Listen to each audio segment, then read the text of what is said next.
bà prey mất tu tu sẽ cái chân chỉ ti group nâng chỉ ti mệt đấy xôm xoa cùng lục nền điên xa chỉ mấy mà đong tiết mà căn cam vị thi Podemian Asia khné nơi khăn ông vẽ ti pì nì nơi khăn ông vẽ ti pì nì cho bạn xôm bản to bắt đầu chui lục nè nơi Podemian chiết sòng khăn chia bản to tiệm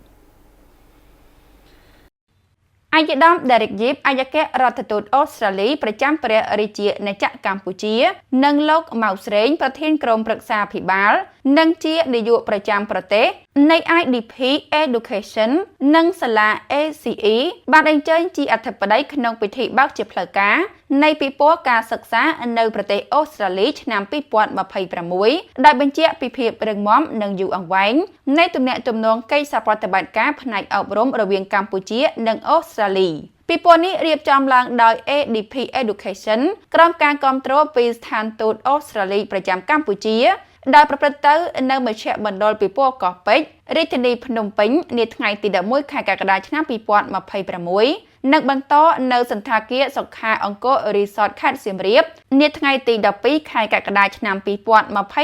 នេះ ពិព័រណ៍នេះមានគោលបំណងលើកកម្ពស់ការយល់ដឹងអំពីឱកាសសិក្សានៅប្រទេសអូស្ត្រាលី ពង្រឹងទំនាក់ទំនងរវាងប្រជាជននៃប្រទេសទាំងពីរនិងជួយនិស្សិតកម្ពុជាទទួលបានព័ត៌មានគ្រប់ជ្រុងជ្រោយដើម្បីធ្វើការសម្រេចចិត្តប្រកបដោយទំនុកចិត្តលើការសិក្សាអន្តរជាតិស្របពេលដែលកម្ពុជាកំពុងឆ្ពោះទៅរកសេដ្ឋកិច្ចផ្អែកលើចំណេះដឹងនិងនវានុវត្តន៍ការទទួលបានការអប់រំដែលមានគុណភាពខ្ពស់និងជំនាញស្របតាមតម្រូវការសកលមានសារៈសំខាន់ក្នុងការរៀបចំធនធានមនុស្សប្រកបដោយសមត្ថភាពដើម្បីចូលរួមអភិវឌ្ឍសេដ្ឋកិច្ចនិងសង្គមជាតិ អាយដាម Derek Yip មានប្រសាសន៍ថាអូស្ត្រាលីនៅតែជាដៃគូអប់រំដ៏សំខាន់របស់កម្ពុជាហើយសាកលវិទ្យាល័យលំដាប់ពិភពលោករបស់ប្រទេសនេះបានបណ្ដុះបណ្ដាលធនធានមនុស្សកម្ពុជាជាច្រើនជំនាន់ដែលបច្ចុប្បន្នបានក្លាយជាថ្នាក់ដឹកនាំមន្ត្រីរាជការសហគ្រិននិងអ្នកជំរុញការផ្លាស់ប្ដូរក្នុងសង្គម អាយដាមបន្ថែមថាក្រៅពីគុណភាពអប់រំដ៏ល្អឥតខ្ចោះអូស្ត្រាលីក៏មានទីតាំង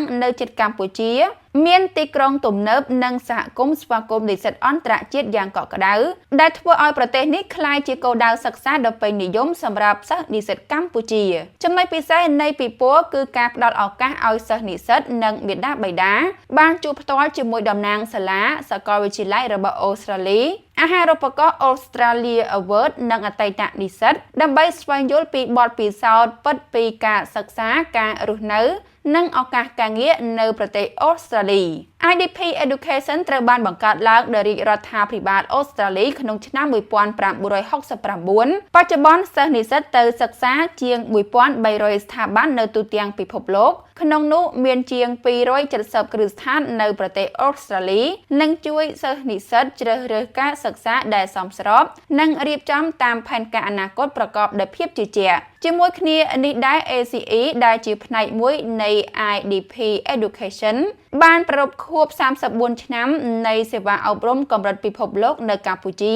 និងជាមួយបណ្ដាសិស្សនិស្សិតជាង 1 លាននាក់ លោក ម៉ៅ ស្រេង មានប្រសាសន៍ថាការអប់រំអន្តរជាតិមិនត្រឹមតែផ្ដល់នូវចំណេះដឹងនិងសញ្ញាបត្រប៉ុណ្ណោះទេប៉ុន្តែថែមទាំងជួយកសាងទំនុកចិត្តសមត្ថភាពជាអ្នកដឹកនាំនិងបណ្ដាញទំនាក់ទំនងអន្តរជាតិដែលអាចឲ្យយុវជនបង្កើតផលវិជ្ជមានសម្រាប់សង្គមនិងប្រទេសជាតិលោកបន្ថែមថាតាមរយៈពិព័រណ៍នេះ IDP Education បាននាំមកនៅសាកលវិទ្យាល័យលំដាប់ពិភពលោកព័ត៌មានអាហារូបករណ៍ការចែករំលែកបទពិសោធន៍ពីអតីតនិស្សិតនិងការប្រឹក្សាពីអ្នកជំនាញដើម្បីជួយសិស្សនិស្សិតនិងមាតាបិតាស្វែងរកជម្រើសសិក្សាដែលឆ្លើយតបតាមតម្រូវការសិស្សនិស្សិតនិងមាតាបិតាអាចចូលរួមពិព័រណ៍ដែលឥតគិតថ្លៃ